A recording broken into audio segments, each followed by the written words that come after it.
an important matter.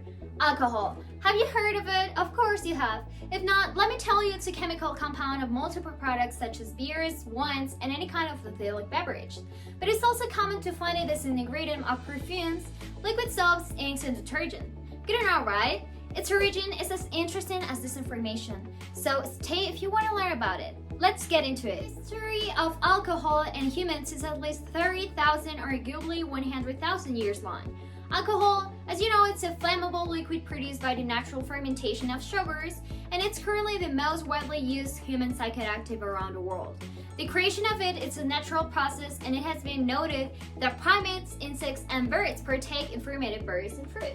As you can see here, there are a lot of evidence of its presence. For instance, cave arts made in 30,000 before Common Era show that attempts of shamans to connect with natural forces and supernatural beings. Therefore, they might have been under the altered states of consciousness, which can be created by chanting or fasting or aided by psychotropic drugs like alcohol. In 25,000 before Common Era, the Venus of Lascaux, found in a French Upper Paleolithic cave, is carved representation of a woman holding what looks like a cornucopia or bison horn cord. Some scholars have interpreted this as a drinking horn. On the other side, 13,000 before Christ, the first powder was invented in China to intentionally make fermented beverage because they might have needed a container where the substance should be stored during the process. Fermented beverage existed in early Egyptian civilization, and there is evidence of an early alcoholic drink in China around 7,000 before Christ. More and more people were consuming it as the time passes, and alcohol had become an important part of every culture. In India, an alcoholic beverage called sura, distilled from rice, was in use between 3000 and 2000 before Christ. On the other side, the Babylonians worshipped a wine goddess. As you can see here, it's called Dionysus, as in early 2017 before Christ. In Greece, one of the first alcoholic beverages to gain popularity was mead, a fermented drink made from honey and water. Can you imagine? But what amazes me the most is that even Greek literature is full of warnings against excessive drinking. Going through more further locations, several Native American civilizations developed alcoholic beverage in pre-Columbian times. There's a variety of fermented beverage from the Andes region of South America that were created from corns, grapes, or apples called chicha. But then, how is alcohol made? The type of alcohol in alcoholic drinks, for example, is a chemical called ethanol.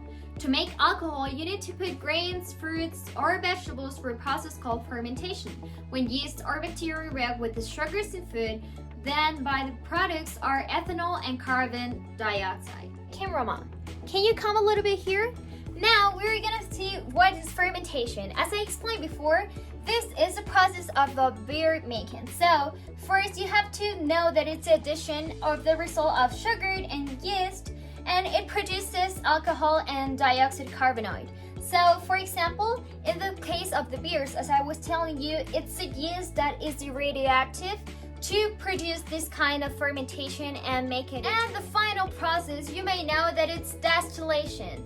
Distillation is the last process and the one that it's involved in the conversion of a liquid into vapor that it subsequently condenses back to the liquid form. I can show you some pictures from the experiment. As you can see here, it goes from it goes from the substance that it's a liquid substance, then it goes to gas, and finally we produce and we distillate the alcohol obtained from the fermentation that we. Now let's get chemical. Alright, the chemical composition of alcohol. Alcohols are organic molecules that from carbon, oxygen, and hydrogen, as you can see here in the scheme. When two carbons are present, the alcohol is called ethanol, also known as ethyl alcohol.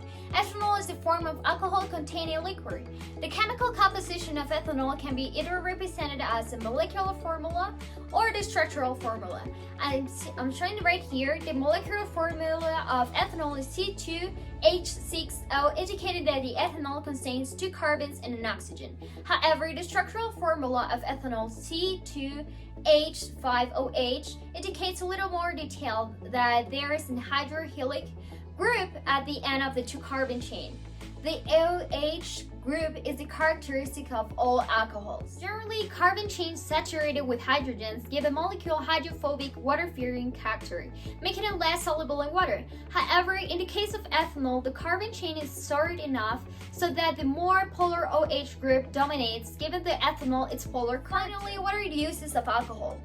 First, there are three main uses. The first one is a chemical feedstock because you can manufacture plastics, paints, explosives, textiles, and cosmetics. The second one is a solvent in many inks, adhesive, resins, and dyes. Methanol, it's often added to ethanol to discourage overconsumption of alcohol. Can you imagine that? And finally, as a fuel. Methanol is used as an additive in petrol to improve combustion. It can be used as a fuel in several internal combustion engines. And it also presents as an alternative for a more sustainable planet. Now that we have plenty of information about alcohol, you can be the smartest person at a Christmas table. Enjoy so by spilling some facts about it. And see you on the next episode of Science Room. Thank you. You okay, Don? Yeah, I guess so. What do you think of this channel? Well, my feet are warm.